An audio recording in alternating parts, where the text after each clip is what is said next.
ये चेक करना डिस्प्ले लगा ली डिस्प्ले लगेगा। तो आप लोगों ने डिस्कस किया what's your conclusion from this ECG. Approach क्या होती है पेशेंट की ईसीजी अगर आपके सामने आती है, अप्रोच कैसे में आती है?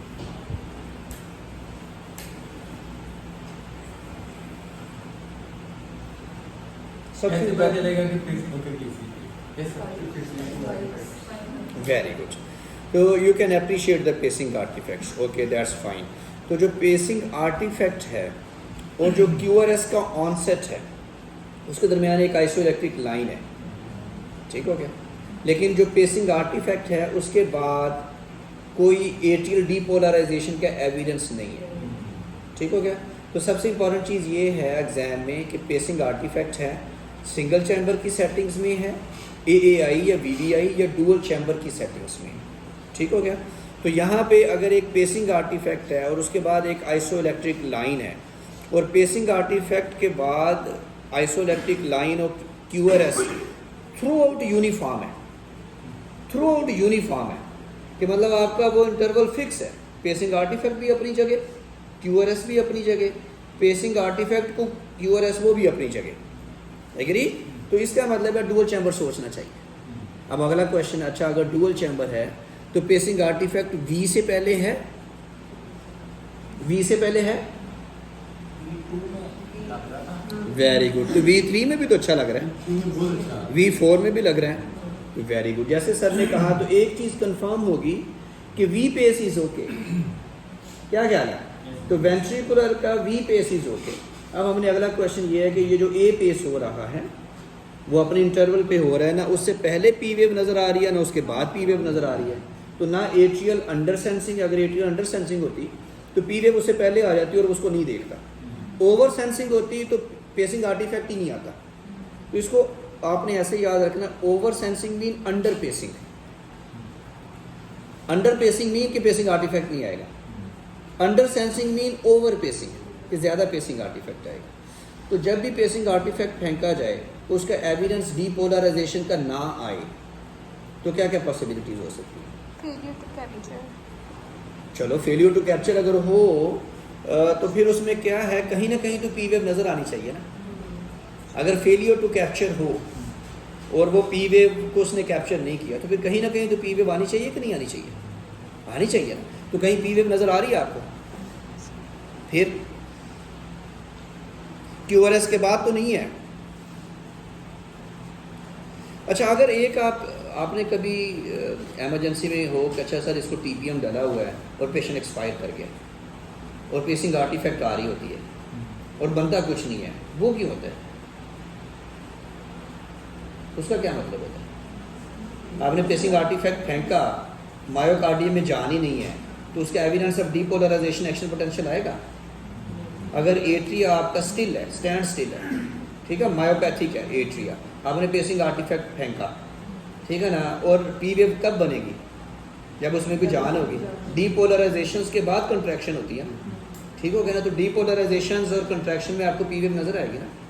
तो अगर आपने एक कोई चीज़ पेसिंग आर्टिफैक्ट फेंका, उससे पहले और बाद में कोई डीपोलराइजेशन उस चैम्बर की नहीं हो रही तो फेलियर टू कैप्चर बड़ा मुश्किल है कहना, ठीक है। तो दूसरा एक डिफरेंशियल ये भी तो रख सकते हैं कि अच्छा सर जिस जगह पे आप पेसिंग आर्टिफैक्ट फेंक रहे हैं, ठीक है, वो है ही स्कार्ड, वो है ही डेड, तो उसमें भी आपको पेसिंग आर्टिफैक्ट के बाद उसका एविडेंस ऑफ डीपोलराइजेशन तो नहीं मिलेगा।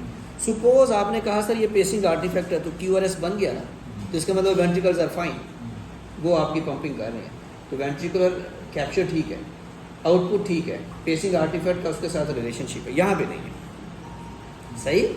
तो एट्रियल लीड मेल फंक्शन के जो ट्रबल शूट्स एग्जाम में आएंगे, number 1 failure to output, number 2 failure to capture, number 3 under sensing, number 4 over sensing, ठीक हो गया। वेरी रेयर ये वाली जो सिचुएशन बता रही हैं कि जिसमें आप जो है ये देखें कि अच्छा atrial stand still like situation, अच्छा जी वो एट्रियल में जान ही नहीं है और वो सारी चीज़ें कर रही हैं, ठीक है जी। सॉरी आप लोग इसमें बताएं जी, आप लोगों को जो हम बता रहे हैं ये जहन में रखना कि हमने किताब को फॉलो नहीं करना, हमने आपको सिस्टमेटिक वे से बताना है किताब में जो भी लिखा हुआ है वो बाद में हम उसके ऊपर बहस करेंगे, ठीक है। अब आप बताएं जी क्या है ये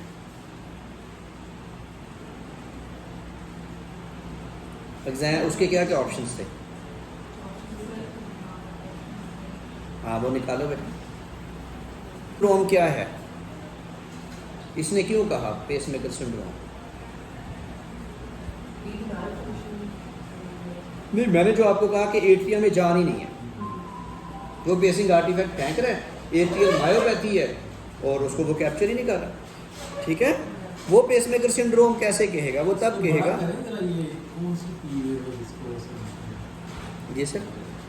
ये सर पेसिंग आर्टिफैक्ट है और वो QRS इज फाइन।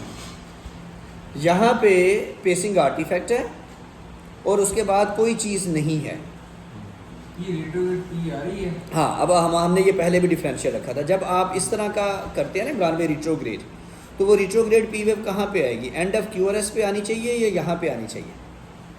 अब मेरी बात समझ गए? एंड ऑफ QRS वाली को तो आप वैसे ही नॉच्ड किस्म का है ना, तो हाउ पॉसिबल कि आपका ये जो ए पेस हो रहा है उसमें अगर रिट्रोग्रेड वी पेस की वजह से रिट्रोग्रेड है जिसको PMT कहते हैं सपोज, तो उसमें बेसिक आर्टिफैक्ट नहीं आता, वी पेस ए सेंस आता है, नंबर 1। नंबर 2, तो जो रिट्रोग्रेड कंडक्शन होती है ना, वी बनने के बाद जो ए बनना है वो टी वेव के ऊपर होता है। मेरी बात समझ गए हैं? ऐसे नहीं होता एंड ऑफ QRS के ऊपर। तो टी वेव के अगर ऊपर होगा भी तो पेसिंग आर्टिफैक्ट नहीं इधर आएगा, वो कुछ भी नहीं आएगा और पेशेंट्स को PMT चल रहा होगा, लेकिन वेंट्रिकुलर रेट कितना होगा? अपर ट्रैकिंग में। तो यहाँ पे वेंट्रिकुलर रेट कितना है? Normal life. वैसे भी क्योंकि एपेक्स से पेस हो रहा है ना, उसको टी बनाने में टाइम लगेगा। नहीं सर, जो भी PMT का केस होगा वी पेस करेंगे उसके पाएगा। नहीं वो आता ही टी के ऊपर है ना, यहाँ पे नहीं आ सकता। नहीं मैं कह रहा अगर जंक्शन हो ना, जंक्शन रिजल्ट क्या रहा तो फिर चलें। हाँ नहीं ये तो वी पेस हो गया ना, अब वी पेस इज फाइन, लेकिन वेंट्रिकुलर रेट कितना है? 300, 150, 175, 60। तो ये तो नॉर्मल है ना। हाँ जी, क्या क्या ऑप्शन है बेटा? ठीक है, देखो अदरवाइज अगर मुझसे पूछे, मैं अगर एग्जाम में बैठा हूँ तो इसके जो भी ऑप्शंस है, ठीक है, तो उसमें ना ये अंडर सेंसिंग है, ना ये ओवर सेंसिंग है, ठीक है, ना फेलियर टू आउटपुट है। फेलियर टू कैप्चर तब कहें जब पी वेव आगे पीछे आ रही हो, तो उसका रिलेशनशिप हो। मेरे हिसाब से ये आपने डुअल चैम्बर डाला, लेकिन एट्रिया की जो लीड है वो बिल्कुल ठीक काम कर रही है, वो अपनी पेसिंग आर्टिफैक्ट फेंक रही है, लेकिन एट्रियल जो कैप्चर होना चाहिए, अब एट्रियल कैप्चर डिपेंड करता है एट्रियल मायोसाइट्स कितने हेल्दी हैं। वो ना होने से आपको बहुत सारे हमारे पेशेंट्स ऐसी हैं स्ट्रेट लाइन होगी, क्योंकि उसमें एट्रिया में जान ही नहीं है, टैकीब्रैडी सिंड्रोम के पेशेंट्स होते हैं, ठीक है। तो इस तरह से ये वाले पेशेंट्स में ideally speaking it's a normal functioning dual chamber permanent pacemaker, कोई उसका ट्रबल शूट नहीं है, ना PMT है ना कोई और चीज़ है जो हमने अभी डिस्कस की, ठीक है। इसमें आप कोई भी चीज़ पूछना चाहें? इसमें हम इसको BBI मोड में चेंज कर दें क्योंकि लिए इसकी बैटरी ना खत्म हो जाए।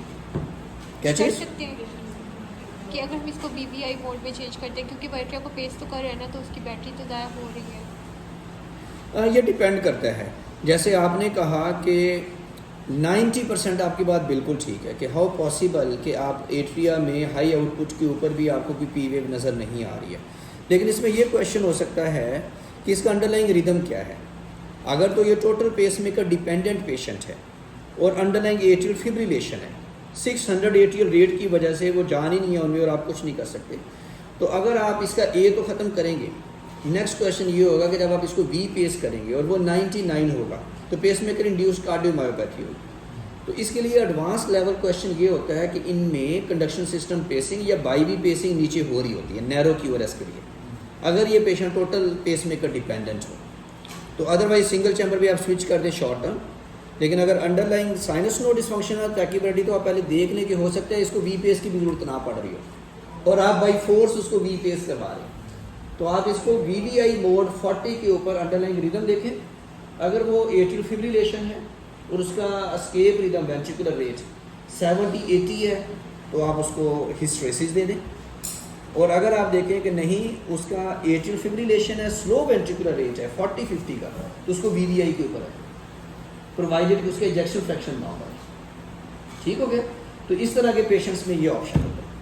तो जो एट्रियल फिब्रिलेशन के पेशेंट्स हैं उसको आप जितना मर्जी ए पेस करें वो कुछ भी नहीं आएगा, वो बस एक पेसिंग आर्टिफैक्ट फैंक करेगा। सिर्फ ये पेसमेकर सिंड्रोम नहीं आपको यानी कि लग रहा?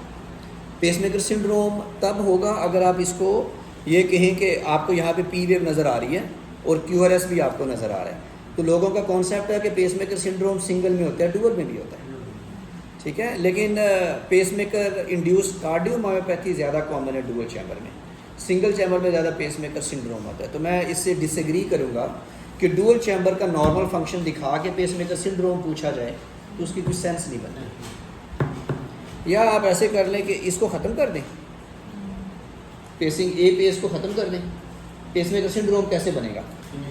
इसको वी पेस रहने दें और इसको ये जो नॉच है ना इसको पी लेबल कर दें, आप समझ गए हैं? Then it's okay, then pacemaker syndrome is okay.